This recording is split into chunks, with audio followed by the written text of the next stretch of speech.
Mr. Chair, can I have several articles. I need to enter them. Let me just go ahead with what the articles are. What they speak to. What's the next article? Let me proceed.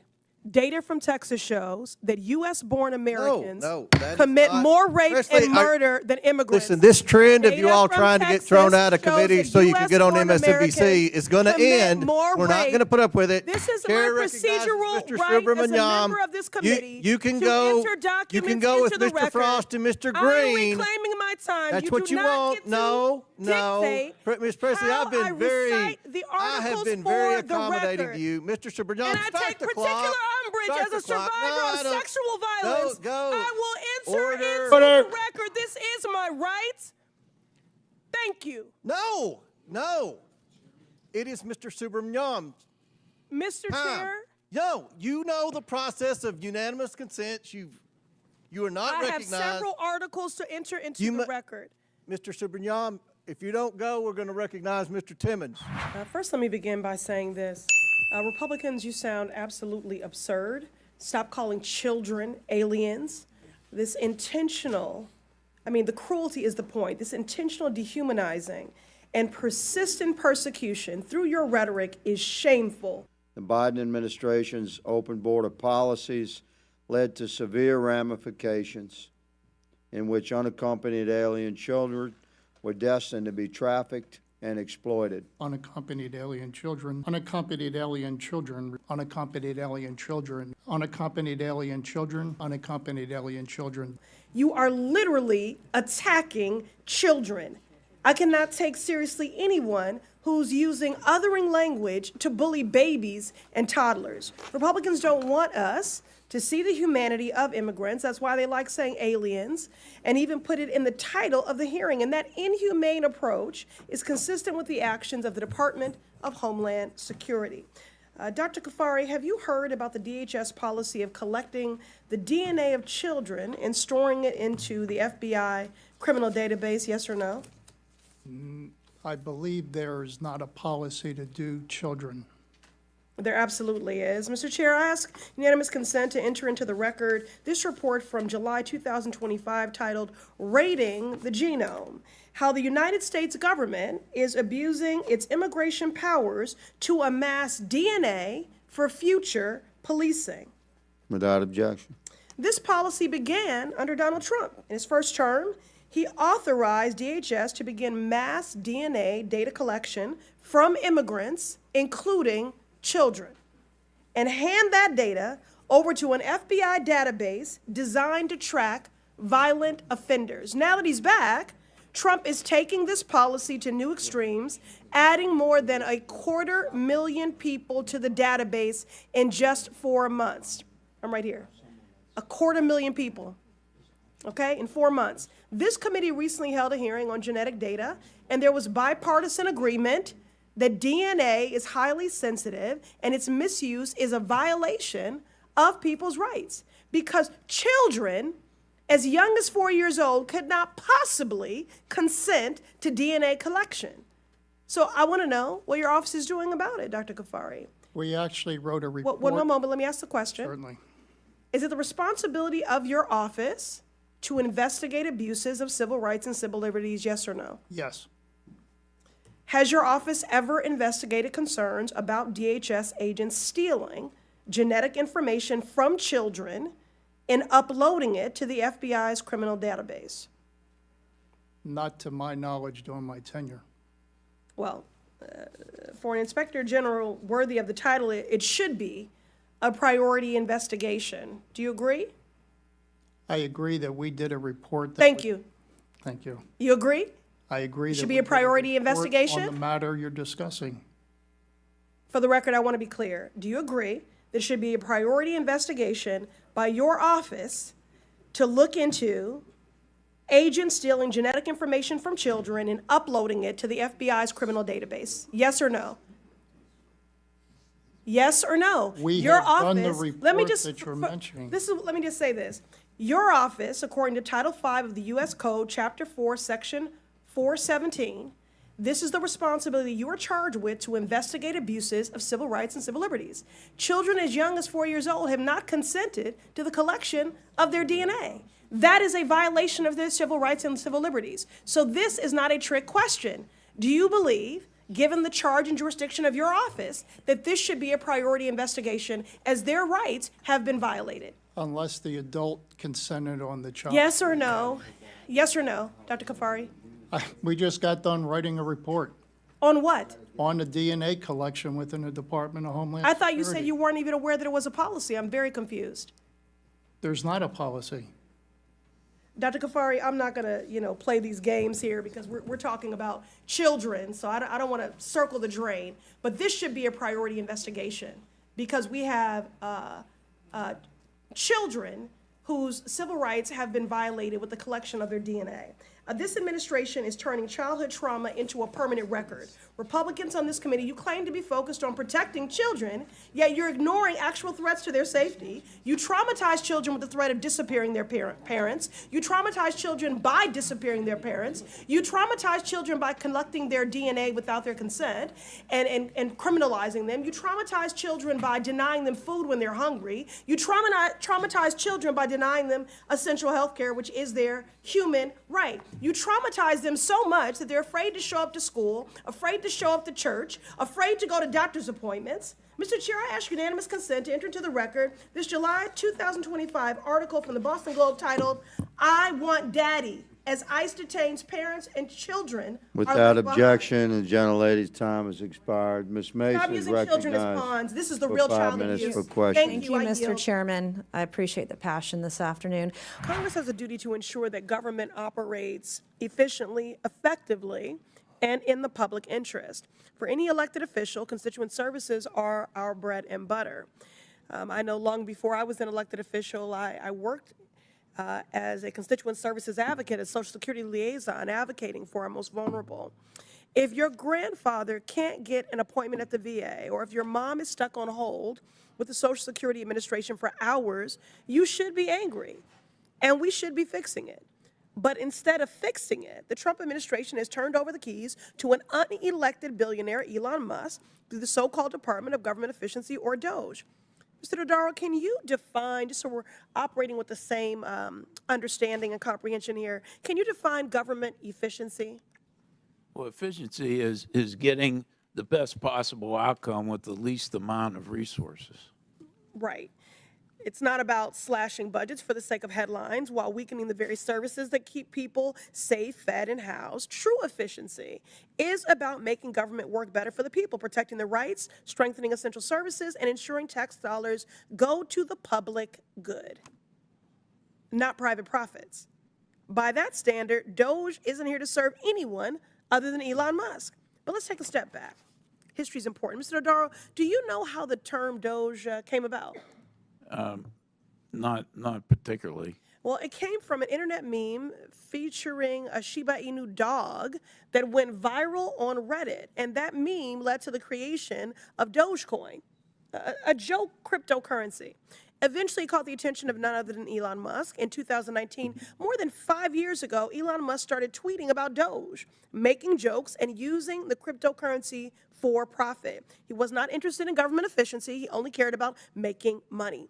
That's why the actual creator of Dogecoin said that Elon, quote, was and always will be a grifter, unquote. Mr. Chair, I ask unanimous consent to enter into the record this article titled, "Dogecoin co-creator calls Elon Musk a grifter who had trouble running basic code." Without objection. It's ordered. Talk about didn't earn it. So here we are. In 2025, and Elon Musk is still using Doge to make money. This time, instead of pumping up a joke currency for his own profits, he's using a meme-inspired agency to launch a hostile takeover of the federal government. Doge has recklessly fired FAA employees and attacked the agency, all while Musk's own aerospace business benefits from regulatory rollbacks. Make it make sense. Doge dismantled the Consumer Financial Protection Bureau, a watchdog agency that returned $21 billion to victims of fraud when he heard it was planning to investigate his company. And just last week, in a moment of stunning incompetence, the administration frantically tried to unfire hundreds of employees they had to let go the day before. Why? Because those employees were overseeing our nuclear stockpile. Those employees were managing the bird flu outbreak. Those employees were providing not nice to have, but essential must-have services that all of our constituents rely on. Mr. Dodaro, do firing workers and then trying to unfire them sound like government efficiency to you? It's not a best practice. Sure doesn't to me. What kind of efficiency makes people hungrier? What kind of efficiency makes people poorer? What kind of efficiency makes people less safe? If Trump and Musk truly wanted to make government better, then they would turn to the actual efficiency experts at the Government Accountability Office. But this was never about efficiency. Just like the Doge meme, the lives of hardworking families are a joke to them. I won't stand for it. I know my colleagues won't either, and we'll continue to fight for a government rooted in real efficiency, one that works for everyone, not just for billionaires. I yield back.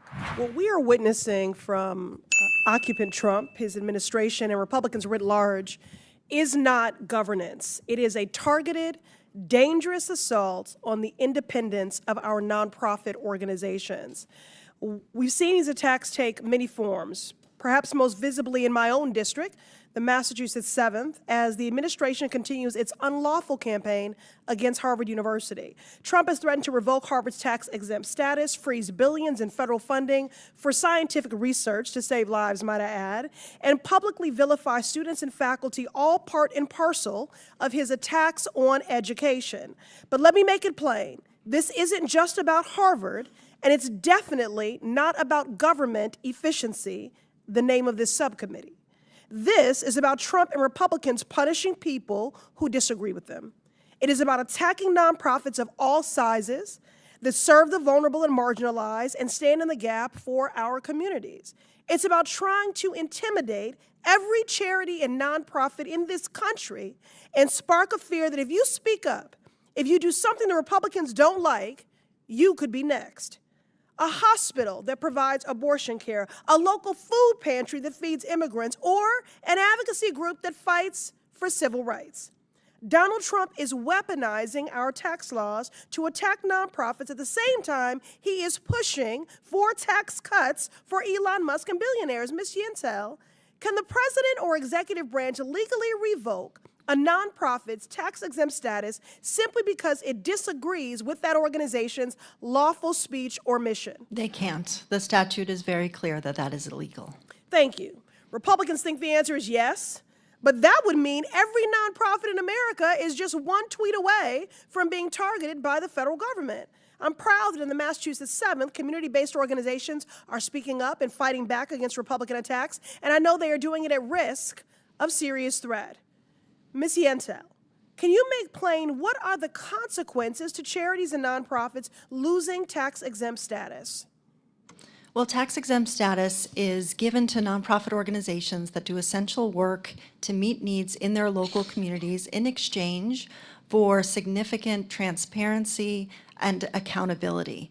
And if nonprofit organizations lose their tax-exempt status, it could create significant challenges for them to be able to do their work related to how and where they get their funding, and it could cause them to have to shut down their work altogether. Their work, which is to the betterment of us all, Which is to the meet collective, our local shared needs. constituents. Yes. Very good. Let's put this in perspective. Trump is firing government workers that administer programs like Head Start and Social Security, while also attacking nonprofits that provide resources and supports to vulnerable populations. Trump and his Republican cult do not care about helping people who are struggling. Instead, they want to make them suffer more. Now, before I yield back, let me ask the Republican witnesses if you all think Trump is right for revoking tax-exempt status for nonprofits for their political views. Raise your hand then if you think the Heritage Foundation, who wrote Project 2025, should also lose their tax-exempt status. Show of hands by the logic that's I'm not being aware applied. of any nonprofit that's had its status revoked. Again, the question that I'm posing is, would you please raise your hand if you think the Heritage Foundation, who wrote Project 2025, should also lose their tax-exempt status? Show of hands. It's a perfectly reasonable speech So by a none of you. nonprofit. So none of you. The shame and the sham of it all. Before I yield back, Ms. Yentel, I know that you have been harangued intensely throughout today's proceedings. Is there anything that you would like to set the record straight on or respond to in my remaining time? Thank you, Congresswoman. I would like to use the remaining time to remind us all and every member of this committee of the vital, essential work that nonprofit organizations do in each of your communities for your constituents and the work that we do to support them in that work. Nonprofit organizations are local, they are transparent and accountable, they are nonpartisan by law and in practice, and they do essential work to meet the needs of all of your communities and all Americans. Thank you. Thank you. I yield back. What we are seeing in this moment is chilling. The current occupant of the White House is sending federal troops into this beautiful majority black city. And let's be plain about who is being targeted. In this year alone, more than 93% of youth arrests in D.C. were of black youth. More than 40% of the arrests tied to this federal surge have been immigrants. This is not about safety. This is about suppressing black leadership, stopping black progress, and criminalizing black and brown youth. Mr. Jackson, you have an expertise in reducing crime, specifically gun violence, and you have researched what works and actually keeps people safe. We've heard a lot of rhetoric today, loud, inflammatory, dangerous, misleading at best, so let's separate fact from fiction. I'll make a statement and you'll answer with fact or fiction. Let's start. A 14-year-old has a fully developed brain. Fiction. Yes, that's fiction. Easy. Middle schoolers are still learning and growing. Science tells us the brain isn't fully developed until our mid to late 20s, which means children do not have the same judgment, impulse control, or decision-making capacity as adults. Yet just this week, Republicans passed legislation that would prosecute children as adults and send them to adult prisons. Children in adult prisons. Next question, Mr. Jackson, fact or fiction? The criminal legal system incarcerates black youth at disproportionately higher rates than white youth. Fact. Correct. That's fact. Nationally, black kids are 6 times as likely as white kids to be incarcerated. In D.C., the focus of today's hearing, the disparities are even more stark. Despite making up only 51% of the youth population, black children in D.C. are 98% of youth confinement. For too long, black youth have been disproportionately criminalized, policed, and locked up for normal adolescent behavior rather than receiving the resources and support that are proven to help them grow and reach their full potential. Last one, Mr. Jackson, fact or fiction? Trauma-informed strategies like community violence intervention help to disrupt cycles of violence. Fact. Correct. That's a fact. Investing in prevention, mental health, and community-based support keeps people safe.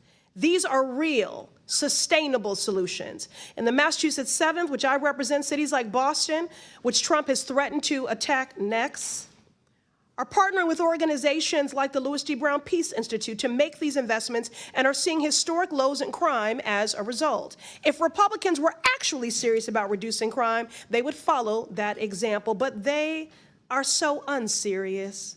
Instead of going after predators and pedophiles like Jeffrey Epstein, they are going after children, passing policies to ship middle schoolers to adult prisons. That is child abuse. And it is consistent with their pattern of abuse and neglect when it comes to all our children. They let children go hungry by cutting SNAP. They make children sicker by cutting Medicaid and taking away vaccines. They strip environmental protections, leaving more kids gasping for air during asthma attacks. They rip families apart with cruel immigration policies as children watch their parents taken away from classroom windows, and they ignore the strange fruit of young black men like Trey Reed hanging from the trees of Mississippi. Time and again, Republicans prove they are unserious about the care, the health, and the future of all our children. They are invested only in fear and control, and that's what they're doing here today. Republicans are certainly not keeping us safe. Free D.C. Chair recognizes Mr. Fallon from Texas. Thank you, Mr. Chairman. All of the mayors here today are actively working to harm the American people you represent. You all have blood on your hands. I'm going to ask a series of yes or no questions today, and I would like to remind all of you, you are under oath. I only want a yes or a no to my questions. My first question, do you acknowledge breaking into our country as a crime? Mayor Adams, yes or no? Do you acknowledge breaking into our country as a crime? I acknowledge. Yes or no? I acknowledge. Okay, Honorable Johnson, he's not going to answer the question. Yes or no? Is breaking into our country against the law? Yes or no? Depends how you cross the border. Okay, Some folks Mayor have Johnson, status. yes or no? Comprehensive immigration not an reform answer. policies Mayor are what's Wu? necessary in this Mayor Wu, moment. do you have a better answer than these gentlemen before you? Yes or no? Yes. Okay, do you believe it's acceptable for illegals who commit heinous crimes be released back into the public instead of being detained and deported? Mayor Adams, yes or no? Anyone break a crime. Yes or no? This is not hard. Yes or no? Anyone that break a crime should be detained. Okay, Mayor, yes or no? They should be deported. Okay, Mayor. Any individual that Yes or causes no? harm Yes or and no? breaks Okay, the Mayor law Wu? should be held accountable. This is why you have 6% approval rating, because you suck at answering questions. Mayor Wu? Yes or no? Anyone who's a public safety threat should be prosecuted. All right, I have my next question. When an illegal alien rapes a woman, do you believe you're on the right side of history? Mayor Adams, yes or no? Can we say that question again? Okay, Mayor Johnston. When an illegal alien rapes a woman, do you believe you're on the right side of history? Yes or no? I will charge and prosecute them. Yes or no? Okay, well, okay. You said you would go to jail, didn't you? I will For charge and harboring illegal prosecute aliens or something, Mayor Johnson? Could you repeat your question, please? When an illegal alien rapes a woman, do you believe you're on the right side of history? Could you clarify that question? Okay, Mayor Wu, yes or no? No, rape is obviously Then horrible. why are you letting rapists back out onto the streets of Boston? That is not true. That is Okay. not what's happening in When Boston. an illegal alien molests a kid, molests an underage kid, do you pat yourself on the back for being compassionate? Mayor Adams? It's despicable and he should be arrested. Mayor Johnston? I prosecute folks that commit crimes like that. You guys let him out on the streets. Mayor Johnson? We arrest violent criminals in the city of Chicago. Mayor Wu? We investigate, arrest, and prosecute. You guys don't sound very confident today. Would your city honor an ICE detainer on an illegal alien who rapes kids if one was issued today? Mayor Adams? Yes or no? In conformance with law, we will honor detainers. Mayor Johnson? If there's a criminal warrant, we'll help them pick them up. If there's no criminal warrant, we'll honor a notification request. Mayor Johnson? Criminal warrants, we always cooperate with federal agents with a criminal warrant. Mayor Wu? Get a criminal warrant, we will enforce. A criminal warrant. I'm talking about an ICE detainer on an individual who's here illegal who rapes kids. Do you all hate Donald Trump more than you love your country? Mayor Adams? I respect my president. I respect my Yes country. or no? and I You're having the respect hardest time my today. Senate. Mayor Johnston? I love my country. Yes or no? I love my Okay. country. Mayor Johnson? As the son of a pastor, I love everyone and this country. Mayor Wu? I love my country and my city. Do you all, are you all willing to go to jail for violating federal law? Mayor Adams? I'm not going to violate federal law, so I don't have to worry about that. Mayor Johnston? We don't violate federal law either. You don't violate federal law. We do not violate federal law. Is it violating federal law if you don't honor detainer requests from ICE? Absolutely not. In fact, the statute Congressman Biggs shared, we explicitly follow. The statute says you cannot prohibit city employees from sharing information about someone's status with the government. We do not prohibit that. Do you love illegal aliens more than you love your fellow countrymen? I love all the residents of the city and county. Mayor Johnston, are you willing to go to jail for violating federal law? The city of Chicago complies with all laws. Oh, I highly doubt that. Mayor Wu? We are not violating federal law. Mayor Wu, I have a last couple questions for you. Do you believe that ICE arresting a child rapist, quote, threatens everyone's safety, end quote? Yes or no? No. Does ICE arresting a murderous MS-13 gang member threaten everyone's safety? Yes or no? No. I would like to hold up this quote of you where you say, ICE's efforts actually threaten the safety of everyone, end quote, Boston Mayor Michelle Wu. You're a hypocrite. Thank you, Mr. Chairman, and I yield back. Chair recognizes. Mr. Chairman, I have unanimous consent Subramaniam. request. Mr. Chairman, I have unanimous consent request. Proceed. I'd like to seek unanimous consent to enter into the record this article, and I'll do this as a survivor of sexual violence myself. This is from Courts, March 2018. Without objection, so ordered. Data from Texas shows that U.S.-born Without objection, so ordered. We've put it in the record. Thank you, Mr. Chairman. Mayor Wu, I am grateful for our long-standing partnership in public service. I'm grateful to be your congresswoman as well as your constituent. Can I get that time back? All right. Again, grateful for our longstanding partnership in public service, grateful to be your congresswoman, and grateful to be your constituent. It's clear my colleagues across the aisle didn't do their homework because the fears and division they're trying to project onto Boston are really the stuff of Fox News fever dreams. Our city is vibrant, our city is diverse, our city is beautiful. Mayor Wu, immigration is central to the economic success of Boston, is it not? Absolutely. All of our key industries, whether it's healthcare, life sciences, higher education, financial services, everything that we do depends on immigrant residents and the contributions that they make. Thank you, Mayor Wu. Immigration defines Boston. For generations, our city has been shaped by people who have endured incredible hardships to arrive at our shores seeking a better life. They drove taxis, opened restaurants, studied at our schools, built homes, repaired our roads and bridges, cared for patients, cleaned offices, built businesses, provided essential early education and childcare for our babies. There is no doubt immigration is essential to the success of Boston, but there is, in fact, a dark threat looming over this great city. That threat is the racist and xenophobic anti-immigrant policies coming from this Trump White House. Mr. Chair, I ask unanimous consent to enter into the record this Boston Globe article titled, "They're Going to Deport Us. Trump's immigration policies prompt some children to skip school." Without objection, so ordered. Mayor Wu, I've been speaking to principals and educators in Boston at various roundtables and town halls that I've convened, and the stories are heartbreaking. Elementary school children are crying in their teachers' arms, fearful that they're going to lose their parents to cruel and unjust deportation raids. Mayor Wu, last week I met with an esteemed doctor from a local Boston hospital who reported that follow-up appointments in her clinic have seen a 200% spike in no-shows and cancellations. Her assessment, her patients are missing critical care like dialysis, prenatal care, and chemotherapy because of a fear of immigration raids in our hospitals and healthcare settings. Mayor Wu, do you agree with this healthcare provider? Absolutely. We hear it from our shared constituents. People are afraid, and that is having huge impact on their daily lives when they're just trying to do right and be a good example for their kids as they pursue the American dream.